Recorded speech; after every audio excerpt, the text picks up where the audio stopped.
Hey everyone, it's Alex, and welcome to the Marvel Snap Decks of the Week, the weekly series where I showcase the top 10 best decks in Marvel Snap. And the key thing you need to know about this week is we got an absolutely massive OTA that changed everything about the meta. And so we've got a lot of new decks that are starting to kind of shift upwards in the meta. We got some major players shifting downwards. There's been a lot of stuff happening here.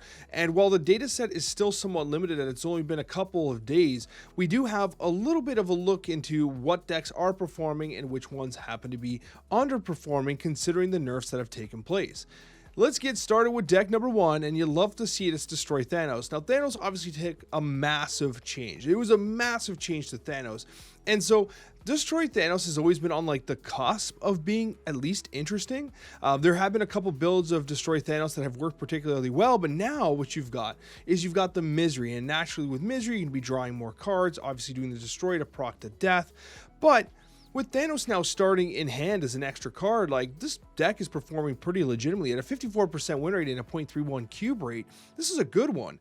And what's interesting about it is that Thanos was like horrible in the 40% win rate. And so to see it performing with something as creative as this is actually kind of like a sight for sore eyes. Because like although Thanos has had its moments as being an extremely disruptive force in the meta, ultimately, we want him to be relevant. It's a big bad. It's one of the absolute biggest bats. It's literally the Mad Titan. We want it to have a place in Marvel Snap, right? And not where it was prior, and at least not where it was in the last couple of months, right? We don't want it to be crushed in the meta. We don't want it to getting crushed either. We want it to be at least like a tier 1 or 2 deck. We want it to be legit, and at least we're starting to make progress towards that. And this isn't even the last time we're talking about Thanos, which is legitimately wild. But this is an interesting cook and one that you can take some solace in trying out if you have an opportunity. Now let's go to our next move deck, and well, I spoke incorrectly. Let's go to our next deck, and it happens to be Move. It's a 54% win rate, 0.31 cube rate, and it's just Move. That's it. Now, this one here is featuring the Copycat, which I think is kind of fascinating here. It still has Aranya, still has the newly buffed Heimdall in it, Alioth, a key component of this deck as well. Madam Web obviously doing a lot of work. Now, it's been interesting to see that it has maintained a very consistent cube rate over the last, month or two with the release of Madam Web and Aranya and others.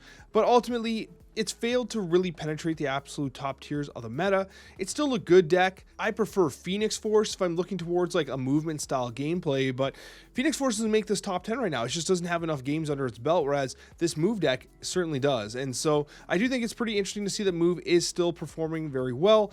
Cosmo, obviously a key component of this deck to protect the Human Torches and the daggers from the likes of Shang-Chi and the Shadow King, which honestly are still as meta relevant as ever. So this deck one you can turn to if you're looking to play some Move and maybe finish some of the missions for your Alliance members.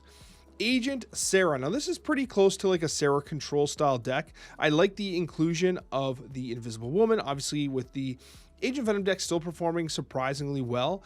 Agent Venom obviously wants to throw initiative on a constant basis to protect its 1-drops, and Invisible Woman and having Killmonger behind it will allow you to wipe their board very effectively, and that's probably why it has a 0.44 cube rate, which is remarkably high.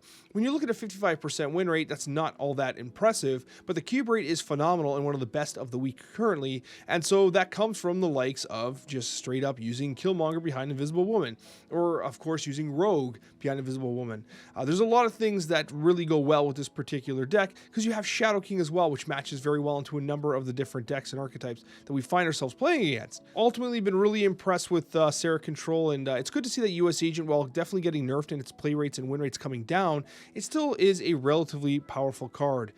Then we move on to our next set of cards and decks, and it is Surtur. Now, Surtur actually dropped a lot.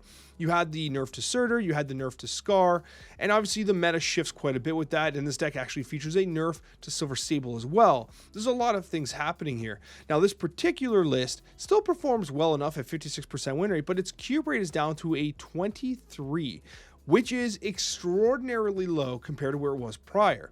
Now, it's hard to believe that, one power off Surtur here and one off Scar and one off Sable would make that much of a difference, but it has so far. Now, I do think that a lot of people have moved off of Surtur and they're trying to experiment with Thanos and a lot of the cards that got changed in the OTA. And I think that once they kind of get sick of like, I'm getting tired of testing all the stuff, let's go back to the good old try, test, and true. It wouldn't surprise me if the cube rate of Searcher did go higher. One of the things that are challenging is that the play rate of both Shang-Chi and of Shadow King are near all-time highs. So Shadow King, of course, will do a number on Searcher. It will very well be Shang-Chi-able on turn 6, as well as all the cards being used to support it, including the Cull Obsidian, the Typhoid Mary, the Arrow, and of course Crossbones and Tuma. This does feature Cosmo and armor to try to tech against that, but you can't tech everywhere, especially if you have a bunch of chonky boys waiting to get punched in the chin by Shang-Chi.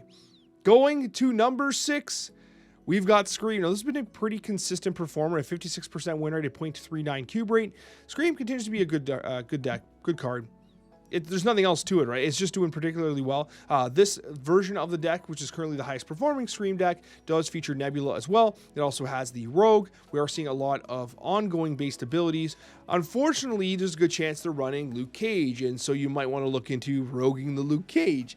There's a lot of different options for Rogue, a lot of different targets, and while some players are still playing the Agent Venom decks with the Iron Man and stuff like that, Rogue tends to be a very cube-centric winner. Like, it's a very strong snap condition at any point in the game, considering you are often able to flip locations with those ongoing abilities. So I like Rogue a lot in this deck. Everything else is a little copy. Like, I still don't love this deck, despite the fact that I love Scream, and this deck has been a pretty consistent performer. I played in, like, the Juggernaut nerf feels weird, and Magneto still doesn't feel great in it at times. It's just kind of bizarre. Like, it actually surprises me that it's performing as well as it is. It is a relatively new player-friendly deck in terms of, like, its cost, right? Scream obviously being a Series 5 and Nebula being a Series 4. Don't get me wrong. I just find myself surprised that it performs as well as it does. As we move into our top 5 here, we're going to go to Agent Bounce. Now, we know that Agent took a bit of a hit. We know that naturally it's still well statted at 2.5. Remember when you used to have to play Lizard for 2.5? Those are the good old days, I guess. Imagine Lizard got a buff. I don't know anyways. It got nerfed, actually, the last time it was touched. But Agent Bounce, 57% win rate, 0.31 cube rate. It's a very just respectable deck. Cube rate, anything above 30 is good. Anything above like 56, 57% win rate, solid. So this is like a very good deck that, like, you know, isn't crushing the meta. But anyways, the Silver Sable nerf does feel like a little rough. Like, in playing Silver Sable, it definitely feels weaker, which is it's kind of sad, right? Like, it is a very high-performing card, but, you know, at the end of the day, I didn't think that Silver Sable was that problematic, despite the fact that it kind of became the de facto one-drop. Bishop's still making these decks. I like that Black Swan is still in them as well. Toxin actually legitimately has risen this archetype to this kind of mainstay status, where now that Toxin's in these decks with Agent Venom, there's like this consistent line of, like, these decks just put up points. They just put up points. They do well. And as a result, you can reliably play it to infinite and above because it has a very consistent play pattern that seems to be performing very well. I can't tell you how much I love playing Bounce now that you have an additional Bounce option in the Toxin and the Beast. And Black Swan making these decks too is pretty remarkable. Some people are cutting Nico in this deck. I think that's crazy. I like Nico a lot. So I'm glad to see that the top performing version of this Bounce deck is, of course, running Nico. Into our top 4, we have Malekith Discard. Now, if you want to play some Discard across the board is performing particularly well, but Malekith Discard is doing very good. And I mean, I know that Cozy, developed some decks and was testing the Malekith Discard style lists, and I mean, obviously that has had a positive impact on the meta because at a 59% win rate and a 0.42 cube rate, you can't argue that these decks absolutely slap. I like it a lot. I've been a firm believer in Scorn for the longest time. Grandmaster making these decks just puts a smile on my face. And of course, Malekith, which I've been honestly surprised with. I think Malekith is a lot better than people are giving credit for. I understand that, you got a Marvel Rivals season coming up, and a lot of people are super hyped for it, and so they're saving their keys, especially since half the Spotlight caches are pure garbage, and you have to save your keys if you're trying to hit with keys the individual cards you want, which are all the new cards. They kind of put a lot of landmines in those, like, oh, there's so many Series 4 landmines in those Spotlight caches. But the actual Marvel Rivals cards look remarkable. Am I talking about the Spotlight cache? That's another video that you can watch. I'll link it at the end of this one. But anyways, Malekith Discard is doing good. Discard as a whole is just probably underappreciated. When I'm not playing Surfer and I'm just kind of playing for funsies, I'm playing Discard. I like it a lot, and it just never gets old for me. I just like it, and Scorn has been such a remarkable addition to these decks. Going into our top 3 here, we do have Malekith Wiccan. So we do have another Malekith based deck, again performing exceptionally well at a 59% win rate and a 0.56 cube rate, which is remarkably high. This here does feature the toxic style kind of gameplay with the Man-Thing, not necessarily the copycat, but the US agent. You have the Shadow King and, of course, the Red Guardian. Now, Red Guardian is so unbelievably underappreciated right now because you can turn off enemy Luke Cages, which is very popular. Nick Cage is all over the place right now. Like, legitimately, he's a national treasure.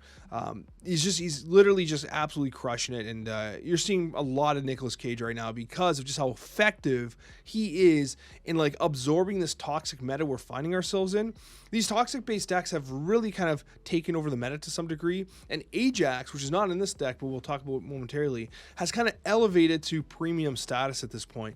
And so this is a non-Ajax based deck, so if you don't have Ajax and you have Malekith, you can lean towards it. Malekith does very well in these decks. Now, in my personal testing, I don't like Malekith with Cape Bishop because Cape Bishop is a very weak hit.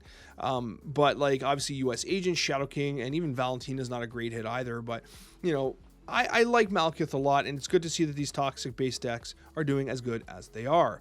Going to our number 2, and listen, you get rid of one big bad, and another one comes in here. So if you thought Serta was a problem and everything else was a problem, well, now we've got Thanos Erisham. This is crazy, and I mean, the fact that you have an additional energy from Erisham, Thanos starts in your hand, you've got the Mind Stone, you got all these, like, all this like draw, you have all this like ability to like, oh, you play the Space Stone and you play all the stones. They synergize so well with what Erisham wants to do because you're drawing. Thanos is in your deck. You can get him out like turn 4. You know what I mean? It's crazy what you can do. And so like it doesn't surprise me that the top performing Thanos deck is coming in an Erisham shell. So if you thought you hated Erisham before, get ready, because he's only getting better. This is a 61% win rate and a 0.48 cube rate. This is crushing it right now. Honestly, Erisham is a very controversial card, and it's unfortunate that Thanos found itself in Erisham, and it's performing as well as it is. Like, it's kind of unfortunate that is ultimately what has happened, but you can't argue with the stats. This is a very good deck, and if you want to play something interesting, fun, and a little unique, you can play it, and you just might have to mute your opponents because they're going to be tilted.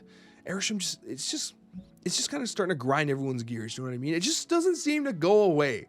And you buff Thanos and you're hoping Thanos does something cool, and it just ends up being a Erisham card. But what's fortunate about it, there's not a Loki in here. There's no Loki. So now we have a situation where Loki got nerfed and is not even making the top performing Erisham deck. Rip Loki, absolutely brutal. Revert Loki, please. It is so heartbreaking. And as we move to our number 1 deck, I just want to say quickly, thank you to everyone who's been subscribing. We are nearly to 100,000 subscribers. I want to say thank you to everybody. We are on pace to make it in 2024. I love you guys so much. You're making my dreams a reality. And I hope that this year is going to make your dreams come true as well. Now, there's a lot of Series 5 brand new cards in this deck. And to some degree, I'm like a little nervous to show you this because like I know the comments are going to be pretty tilted because like it not only does it feature Ajax, it features Agent Venom, it features Frigga, right? It has Hydration Robert in there, and I mean Hydration Robert, whatever, but there's a lot of toxicity in here and a lot of expensive cards and a lot of expensive new cards. Listen, man, I think that like Frigga is great. I said it before, like I thought it was fantastic, and a lot of people are like, Alex, I think your review of Frigga is a little soft. I'm like, man, I thought the card was fantastic. It just so happens to make a top performing deck. A 60% win rate, 0.54 cube rate. This is ridiculous. And Ajax is now like the best stat stick in Marvel Snap at the 5 slot, and it kind of took a while to get here. And kudos to the gamers out there that have been Ajax truthers for a while. You guys have been in the comments. I know you have been. And so Ajax has really matured well, especially with the addition of Agent Venom. Obviously, US Agents buff did a lot to kind of help out these archetypes as well. There's just a lot to appreciate here. And even with the nerf to Silver Sable, it's still performing well in this deck. Cassandra Nova, an absolute requirement, because you're gonna see a lot of Thanos Erisham. It's gonna happen, especially when I release this video. You're gonna want Cassandra Nova in your decks because it is a key counter towards those lists, especially if you can Cassandra Nova and Frigga. It's an automatic snap condition and they just retreat, right? So anyways, this is the top deck. Thank you guys so much for all your support. I sincerely appreciate it, and we'll see you on the next one.